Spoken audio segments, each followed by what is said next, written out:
हूँ ज्योति और मैं आपका अपने चैनल में स्वागत करती हूँ। आज मैं आपके लिए एक ऐसी वीडियो लेके आई हूँ जिससे हम बहुत आसानी से बच्चों को अल्फाबेट सिखा सकते हैं।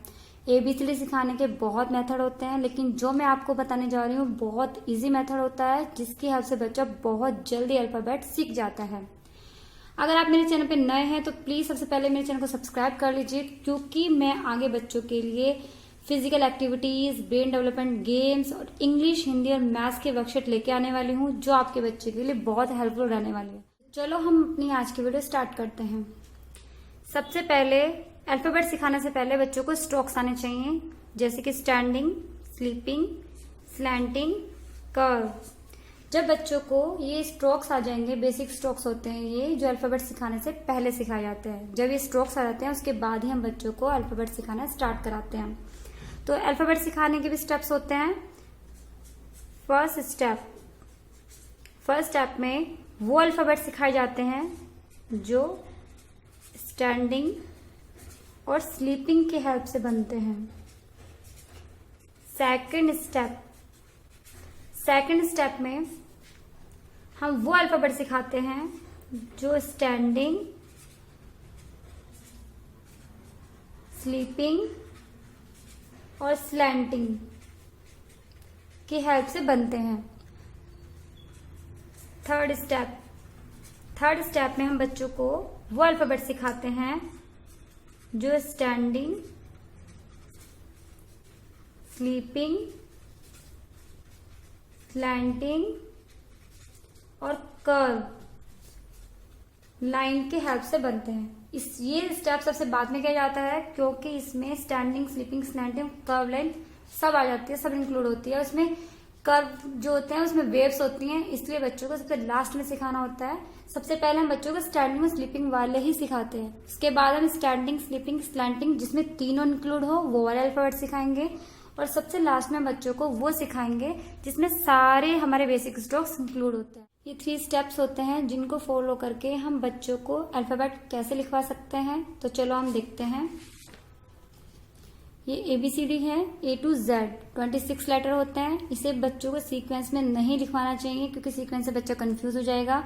इसमें कर्व्स होते हैं तो बच्चे को लिखने में प्रॉब्लम होती है। तो स्टार्टिंग में हम बच्चों को स्टैंडिंग और स्लीपिंग लाइन से रिलेटेड ही अल्फाबेट लिखवाते हैं। तो चलो पहले हम देखते हैं स्टैंडिंग, स्लीपिंग लाइन से रिलेटेड कौन से अल्फाबेट है। E स्टैंडिंग और sleeping, F, H, I, L और T। तो ये रहे हमारे अल्फाबेट जो स्टैंडिंग और स्लीपिंग लाइन पे बेस्ड होते हैं। सबसे पहले हम बच्चों को इससे ही लिखवाना होता है। जैसे सबसे पहले हम बच्चों को लिखवाएंगे L स्टैंडिंग, स्लीपिंग। उसके बाद हम बच्चों को लिखवाएंगे I स्लीपिंग, स्टैंडिंग, स्लीपिंग। उसके बाद हम बच्चों को लिखवाएंगे T स्लीपिंग, स्टैंडिंग। उसके बाद बच्चों को लिखवाएंगे E स्टैंडिंग और 3 स्लीपिंग। उसके बाद F स्टैंडिंग, इसमें 2 स्लीपिंग। तो ये बच्चा बहुत जल्दी सीख जाता है, इसलिए हम बच्चों को पहले स्टैंडिंग और स्लीपिंग लाइन पे जो बेस्ड होते हैं अल्फाबेट वो ही सिखाने होते हैं। हम देख लेते हैं स्टैंडिंग, स्लीपिंग, स्लैंटिंग लाइन पे कौन सा अल्फाबेट बेस्ड है। इसमें A, K,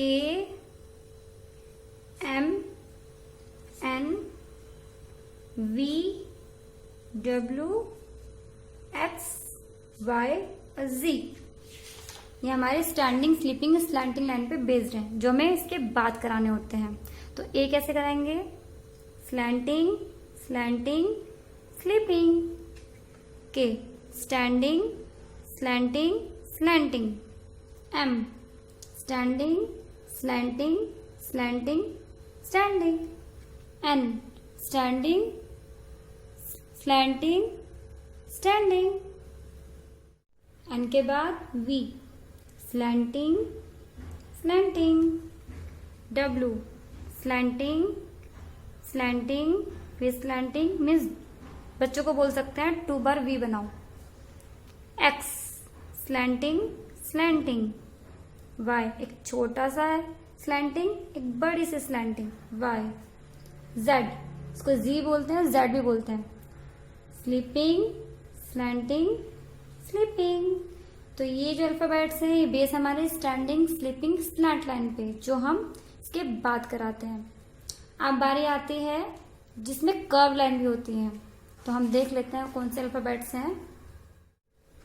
B, C, D, G, J, O, P, Q, R, S, U alphabets होते हैं सबसे लास्ट में कराए जाते हैं, क्योंकि इसमें लूप्स होते हैं, कर्व्स होते हैं, इन्वर्टेड कर्व्स होते हैं। क्योंकि हम स्टार्टिंग में बच्चों को कराएंगे तो वो नहीं कर पाएंगे। अगर हम उसको स्टैंडिंग, स्लीपिंग, स्लैंटिंग लाइन के जो अल्फाबेट्स हैं वो पहले करा दें और बाद में ही कराएं तो बच्चा वो बहुत आसानी से कर पाएगा। बी को हम कैसे बनाते हैं? पहले स्टैंडिंग, फिर इन्वर्टेड कर्व, फिर दोबारा से इन्वर्टेड कर्व। सी, हाफ सर्कल या semi circle, standing. D and inverted curve. D के बाद जी के लिए हम पहले वही सी बनाएंगे, कर्व बनाएंगे, ऊपर स्टैंडिंग, स्लीपिंग, देन स्टैंडिंग, जी। अब बनाएंगे हम जे, स्लीपिंग, स्टैंडिंग और हल्का सा ऊपर। जे के बाद ओ को क्या करना होता है, ये इसमें थोड़ी प्रॉब्लम आती है बच्चों को, क्योंकि कुछ बच्चे ओ ऐसे घुमा के लिखते हैं, ऐसे नहीं लिखना है। ओ हम जब लिखते हैं हमारी पेंसिल और हाथ एक साइड रहता है और बस हमारी पेंसिल घूमती है, ऐसे टर्न होता है ओ।